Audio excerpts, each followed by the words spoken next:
Survivors Course was actually pioneered by the Foundation for Women's Cancer several years ago because there really was no other vehicle for education for GYN cancer survivors. And it's actually been very popular. It's been done all over the country in many locations. Some of the most frequently asked things include about genetic testing or hereditary cancers. We also get asked about cancer screening, including pap smears. We get asked about the human papillomavirus vaccines and their utility.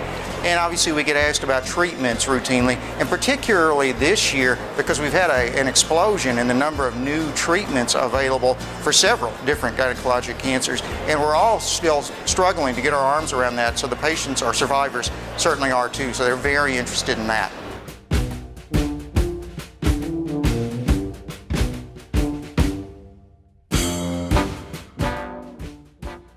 Today, Dr. Amelia Jernigan and I went out to the Teches Community FQHC, which is a federally qualified health center.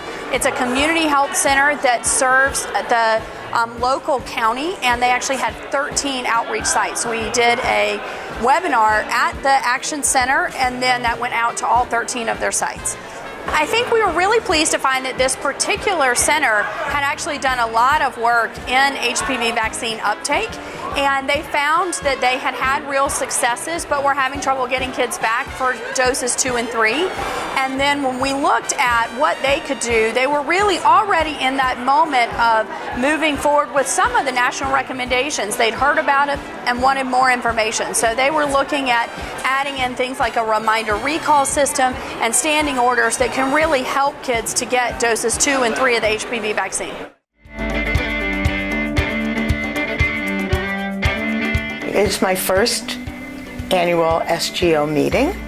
I've never attended before. I find it very inspiring that there are so many doctors, researchers, drug companies here offering the newest, the latest, hopefully the greatest, hopefully the cure in the future. And I know ovarian cancer is just one of the gynecologic cancers. And actually ovarian cancer is not just one disease. There's many types of ovarian cancer.